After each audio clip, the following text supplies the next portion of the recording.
My name is Danny Forster, and this is Build It Bigger.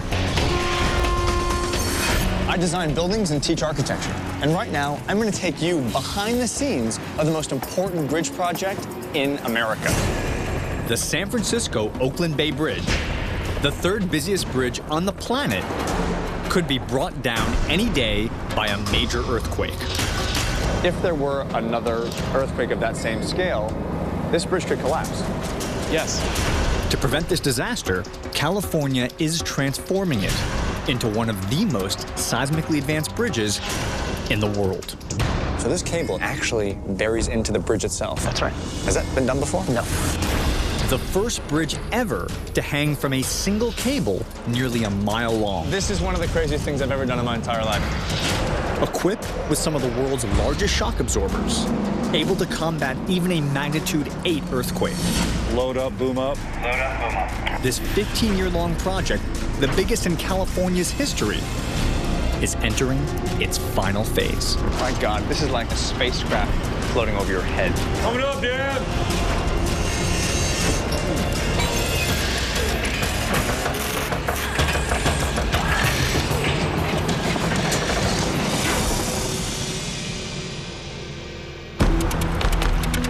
I am in San Francisco, a city famous for cable cars, Alcatraz, and the stunningly beautiful Golden Gate Bridge. But this is also a city located directly in between two of the most active fault lines in America. The Hayward Fault lies 13 miles east of the city center. The San Andreas Fault is just 5.5 miles to the west. And the area's busiest commuter bridge, the San Francisco-Oakland Bay Bridge, runs right between the two. It was in 1989 when Loma Prieta hit San Francisco, a 7.1 magnitude earthquake that devastated the city. It interrupted the World Series, killed 62 people, and rendered the east span of the Bay Bridge, the third busiest bridge in the world, structurally unstable. The quake stretched the bridge apart, causing a 50-foot-long, 250-ton section of the upper deck to collapse. Crews repaired the damage and reopened the bridge a month later, but it was left vulnerable to a complete collapse in the next major earthquake. So right now, to protect the city, architects, engineers, and the government are coming together in the single largest public works project in the history of California. They're attempting to build a new Bay Bridge. Costing $7.2 billion, this 8-mile-long bridge, made up of two unique spans, is getting completely overhauled. On the west span, the double suspension bridge was flexible enough to survive the earthquake. All it needed was reinforcement. But on the east span, the original truss bridge was just too rigid for earthquakes and too weakened from the collapse, so it's getting completely replaced. The new span will be one of the most seismically advanced bridges in the world. An unprecedented type of structure, strong enough to withstand a magnitude 8 earthquake. By designing parts of the bridge to stretch and even break. So by design, you know what piece is going to break during an earthquake. Yes. Which is a very different logic than how the old Bay Bridge was built. That's right. We are engineering the seismic performance of the bridge. So while they were trying to make their bridge as robust and as strong as possible, in some ways, you're trying to make your bridge fail in specific places. And engineered specific places, yes. So you're actually controlling the failure. Yes. By channeling failure to specific areas, engineers can protect the key structural parts of the bridge, like the tower. The single tower will be unlike anything ever built, divided into 4 interconnected legs.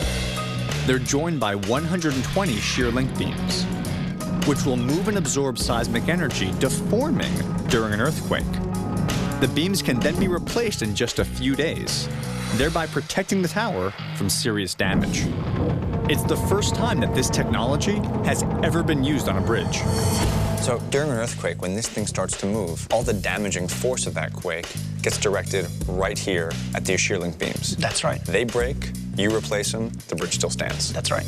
And you design them like the bumper on your car. You're driving your car, you have a little accident, the fender deforms, but you can still drive your car. So instead of trying to battle the earthquake, you're kind of just rolling with it. That's right. The new road deck is also designed to roll along with an earthquake. It can stretch more than 3 feet due to special hinge pipe beams embedded inside. These giant shock absorbers make the new span 9 times more flexible than the original Bay Bridge. But directing flexibility into these specific areas means the rest of the road deck has to be bound firm, so it won't be stretched apart in an earthquake. Crews working on the new span are joining together 28 individual bridge segments into one solid roadway through a massive job of bolting and welding. This is happening right now on the first 4 segments of the eastbound lanes, which will carry drivers into Oakland. Okay, so Daniel, we're now standing at the very edge of the segment. Yeah. And while the bridge wants to have a decent amount of movement to cope with the movement of an earthquake, the deck itself, you want that to be totally rigid. Yeah, it's completely continuous. No gaps, no breaks, no nothing. Exactly. And you have to line up how many bolt holes from the next piece to this piece? There's about 4,500 bolts. 4,500 bolt holes. Yep, pretty substantial. 4,500 of these holes below me. Correct. They'd have to line up perfectly. And how much wiggle room do you have with the bolts? There's about 1 millimeter oversize around each hole. Oh, so it's not that big a deal. So of the 4,500 bolts, you have a good millimeter to play with to really just ease the two together. Yeah, exactly. Is this the most complicated bridge in the world? I think it is. Coming down. 4,500 bolts make up just one seam. So you have a team right now that's connecting 2 of the segments? Yeah. In total, the 28 bridge segments will be bound together from the inside with more than 350,000 bolts. Daryl? How you doing? I'm Danny. Daryl. How are you? Good to meet you. Doing good. Daryl, tell me what's going on up here. Well, we got bolting it up, connecting it together, trying to line the bolts up first with the pins so the bolts go in easier. So basically smacking a pin, and by doing so, when that pin goes through, it should kind of pull up the steel and get those holes together? Exactly. Because I think the thing to remember is that that's an old piece, that's a new piece. Both were made in China, shipped over here. It's jet lagged. The steel is beat. And now you gotta get the steel 2 different pieces within 1 millimeter of each other. Yeah. Let's smack in a pin. Lead the way. Let me grab this half pin right here. In order to align the bolt holes, crews start by pounding pins into the stiffening ribs that line the top of the segment, temporarily holding the pieces together. That should line us up. That was very loud, Daryl. Yeah. Well, I guess should have had earplugs on. I'm used to it, so. And by used to it, you mean hearing impaired. Yes. Yes. Okay, so now the pin is in. They want 6 in each side. Right about there? Yeah, the other one there. This is gonna be a complicated swing. Daryl, this is not, like, there's not exactly free range of motion here. Yeah, you're limited. Go hit it easy first. Get your motion first, and then you can get more force on it. Come right up under this little space. Right there. There you go. And you don't want to choke up on the beater too much, because if you choke up on it too much and you do happen to miss, this is going to hit your hand. So you need to make sure you keep your hand back away from the head of that bolt. Hit it lightly first, next to the head of the hand. My hand's up here, and I miss. I'm just gonna break my finger. Yes, you're going to break all them fingers. If not, partially take some of them off. You keep your hand away from the beater. All right, choking down on the beater. That's it. Nice little soft hit. And then... That's okay. A couple of scratches won't hurt it. It's a big bridge. I mean, this thing's designed to take earthquakes, for God's sake. Yeah. There you go. Just have to keep your eye on the pin. Yeah. Like that. See? Very good. Not bad, is it? You're hired. Not bad, is it? I got all of them. Good job. I got all of them. All right, so now the pin is in place, which means the alignment is good between one plate and the next plate. Ready for bolts. The team's using 1-inch diameter, high-strength bolts for the connection. That's one. A major improvement on the original Bay Bridge. I mean, they didn't have bolts in there, did they? No, it was rivets. Rivets. Yes. Which is essentially like a pin going through. Yes. New world. New world, right? Yes. On the old Bay Bridge, they used hot steel rivets. Once cooled, they expand to hold the steel plates together. but their smooth surface allows for a small amount of wiggle room between the segments. The new Bay Bridge is designed to move only in specific places. So these threaded bolts lock the segments together and won't slip at all during an earthquake. You just bounced that nut off somebody's head down there. Sorry. Crews have just 1 week to install all 4,500 bolts, locking the two road segments together on the inside, allowing welders to finish the job on the outside. How's she look? Good. Fantastic. And there you have it, 36 bolts on one piece of this bridge. But keep in mind, there are 4,500 bolts wrapping around this entire segment. And there are 28 segments on the entire job, which means by the time you drive your car over the New Bay Bridge, Daryl will have done a lot of bolting. Yes, a lot of bolts. Up next, surviving the worst earthquakes ever encountered. You're floating. Take some of the heaviest lifts ever attempted. You don't often see 5 lanes of traffic floating over your head.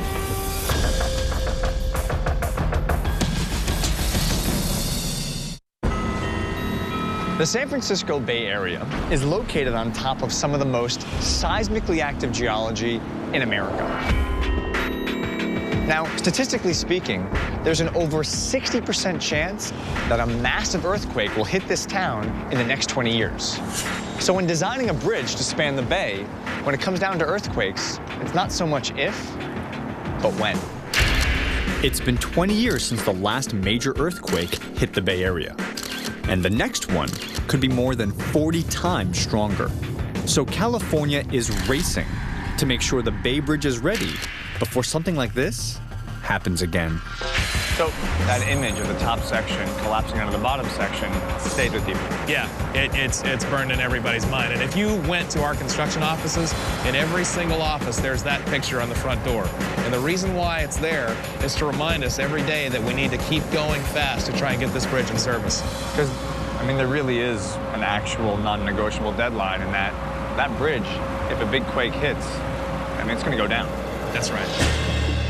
To fortify this vulnerable bridge, the east span is getting completely replaced with this seismically advanced new span built right next to the old one.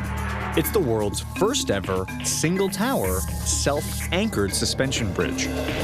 To really appreciate how a self-anchored suspension bridge works, you gotta understand how a traditional suspension bridge works first. And what better example than the west span of the Bay Bridge? Now you have your vertical towers. You then have your horizontal road deck. And from the towers hang the incredible swooping cables that hold up the road deck, but anchor into massive foundations both on land and in the middle of the bay. However, on the east side, we don't have the geology to support these loads. So in this bridge, you have your vertical tower. You still have your horizontal road deck.